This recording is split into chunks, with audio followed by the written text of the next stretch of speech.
Hey everybody, it's Ryan here from Android Coliseum, here to do a review on the Samsung Galaxy S8 Plus. This is a monster of a phone. It came with this little clear plexi little glass, not plexiglass, I guess it's just, you know, rubber. And I kind of liked it. I didn't mind it actually. I was kind of surprised. Now this is the Plus variant. This is a 6.2-inch screen. Now that's just because it has the funky new all-screen display like the G6, and yeah, it makes like a 5.5-inch screen like this guy look tiny. Like this is, there's no way I could go back to something like this after seeing these full screen devices. So if you've been around Android for a while, you either really love Samsung, you know, Galaxy Nights out there forever, or you really hate it because it's not a pure device or whatever. For those people that really didn't, they hated the physical button. They didn't like the fact that they flipped the buttons around. There's bloat. You know what? This should be a phone that even the Android purists will love. It's a great phone. So here it is compared to the you know, G6 that's here. Obviously a little bit bigger, really tall, really large screen. Like I said, just there's no way you can go back to a regular 16:9 screen after you've had one of these ultra wide ones.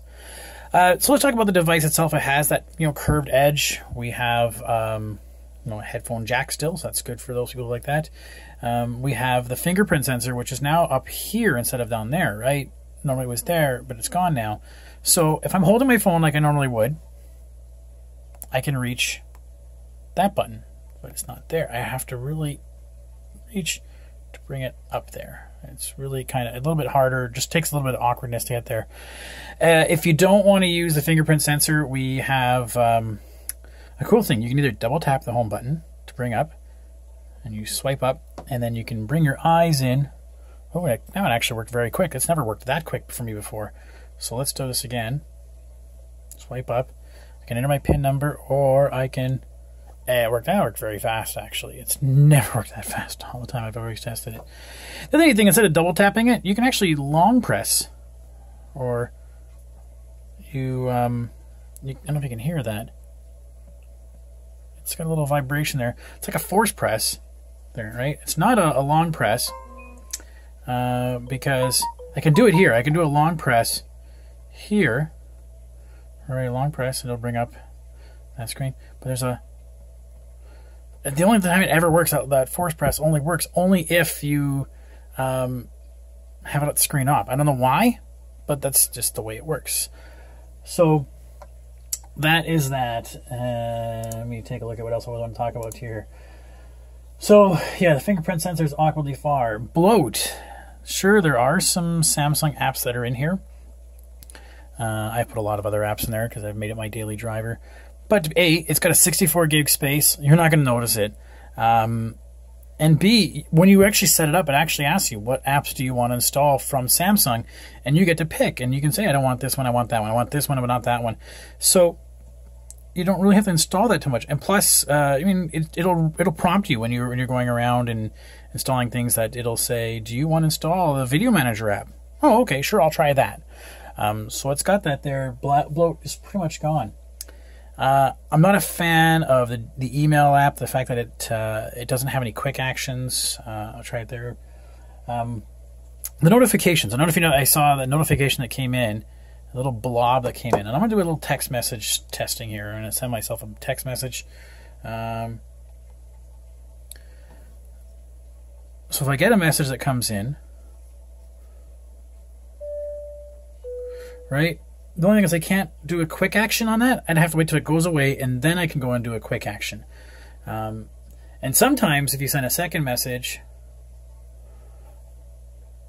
it may not show what that second message is, actually. Sometimes it just says 2 messages. And now it is showing second, but...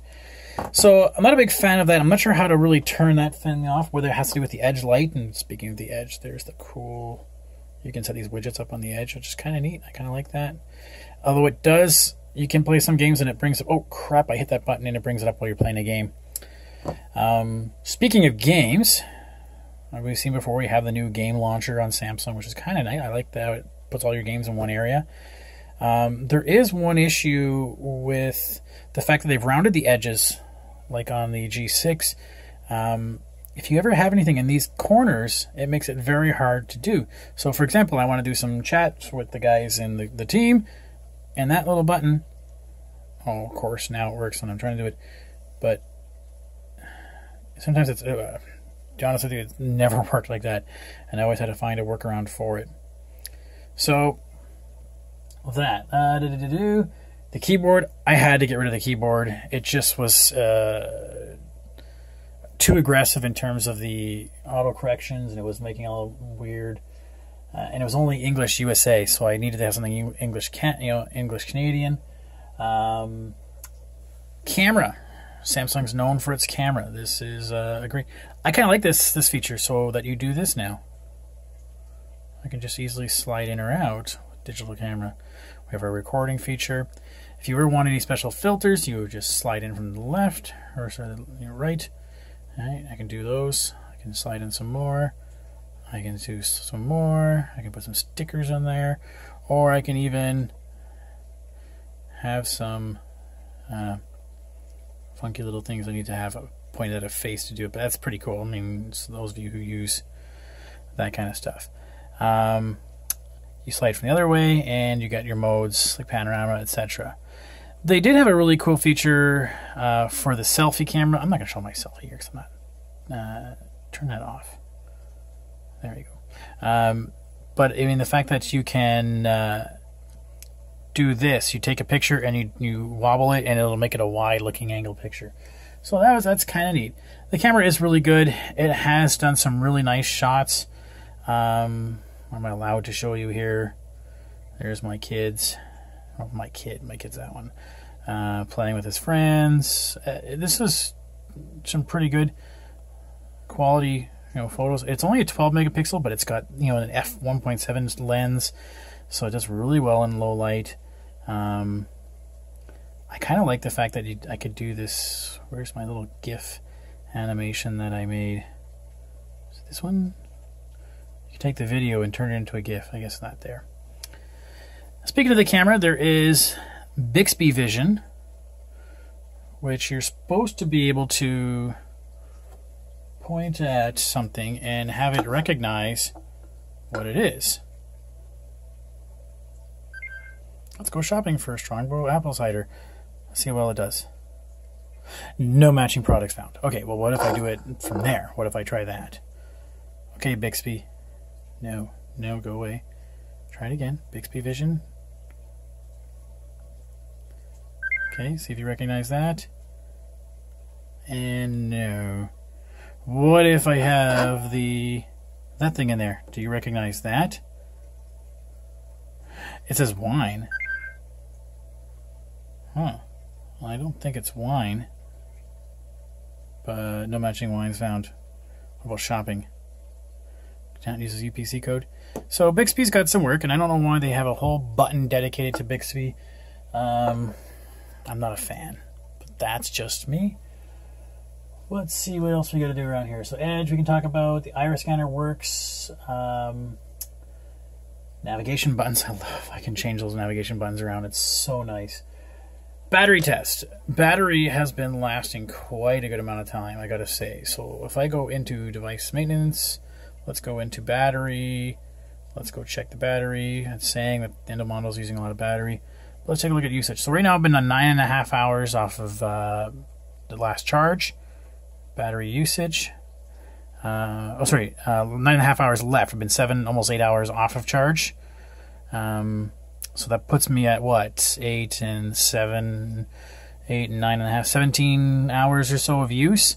And of that, that's almost 3 hours of screen time. So that's pretty good. It's about 50%. So I should be getting about 6 hours and about 17 hours of use out of it.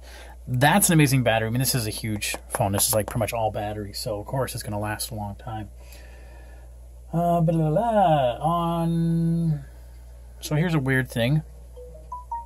Yes, I know, I see. I can go fight in Boom Beach again. Contacts.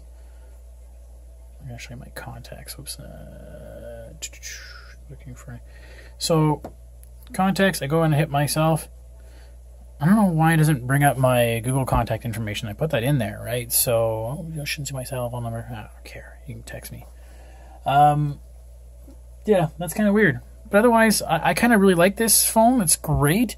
It's just slightly too large for me for this screen size. I just find it a little bigger than I'd like. And that fingerprint sensor, I think, is just in the wrong spot. So it's funny. I'm going to go from this to the Key 1 next in terms of like one opposite extreme to another. But, I mean, performance-wise, it has no issues. No bloat, no lag, great battery life. There's just a couple niggling little points that I'm not a big, super huge fan of. But if you're a Samsung fan, you're going to love this one. If you're not a Samsung fan, you're going to love this one because it actually fixes all the issues we've had before. All right, so I have a full review on the website. Take a look at it. Tell me what you think. If you have any questions, by all means, shoot me away. Okay, thanks, everybody.